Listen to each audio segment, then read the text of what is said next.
دمشق کې یو علاقہ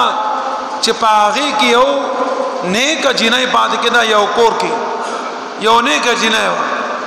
دا شان نیک جنای وا ګناون نه ځان بچاو دی الله په حکمونو باندې ژوند تیرو دی هغه په پړوس کې عبد الله ابن صبورا دمشقی یو بزرگ پاتې کېدو هغه عبد الله ابن صبورا دمشقی آذربایجان ته jihad ته تلو وسره خپل ملګریم تلیو دا جنای په دې علاقہ کې په دې خپل کور کې یازي پاتې کېدا او د دې جنای سوکم نو هغه ټول کسان مړ شيو موري نو خوري نو روري نو پلاري نو مامای نو ترې نو صرف دومره خبره وا چې دا دی عبد الله ابن دمشقی په پړوس کې پاتې کېدا دې ته غړ تسلی دا چې زه یو بزرگ په پړوس کې پاتې کېږم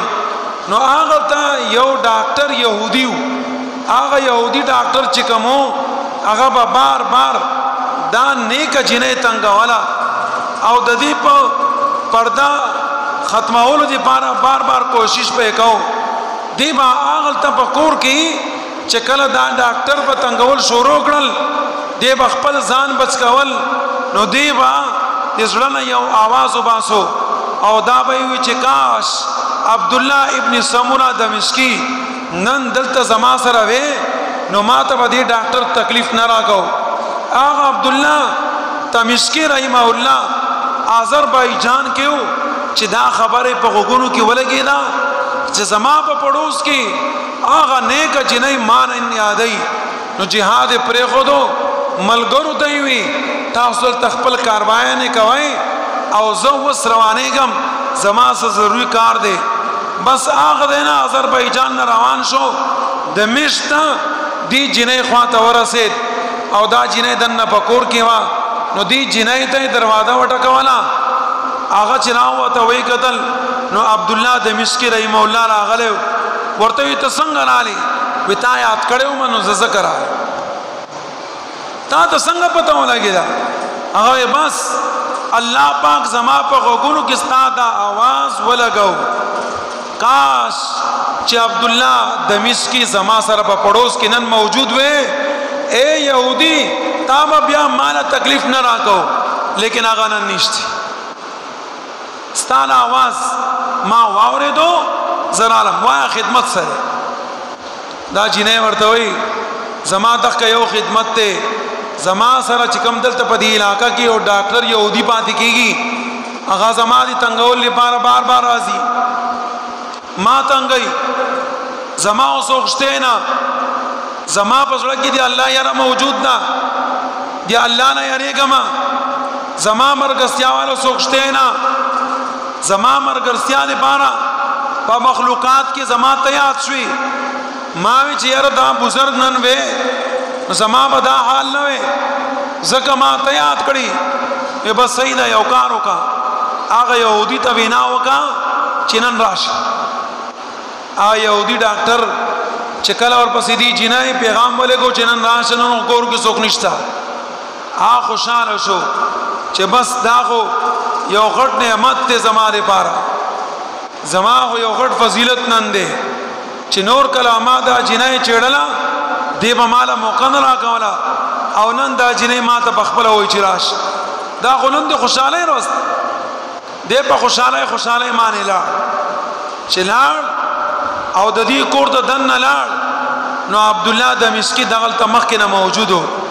چې کله دا يهودي راغې نو عبد الله ابن دمشقی پاسې دو او دا يهودي په دغه کور کې مړ کو او چې کله مړ کو نو بیا د جسم یہ گیٹ نه بار ارتاو کو چکله بار ارتاو کو دا عبد الله دمشقی روان شو واپس آذربایجان تا دا جنې ورته وای چې عبد الله دمشقی تا دومره قربانی ورکړه آذربایجان نه رالی دا سړې دې مړ کو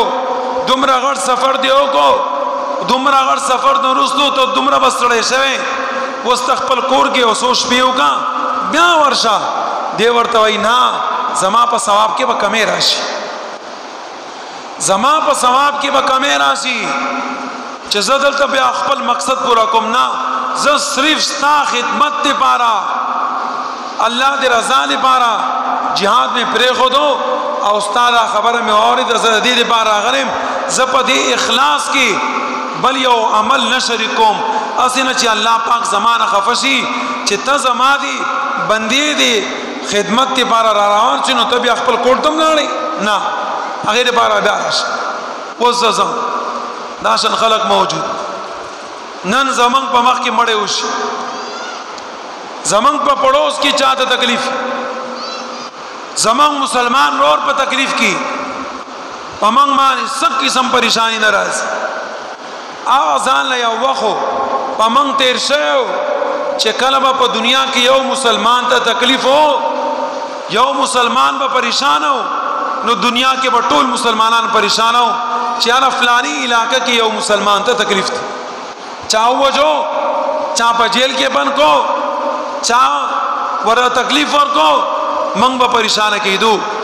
او نن منګه د دې غفلت سره د دې ظلم سره دومره عادي شو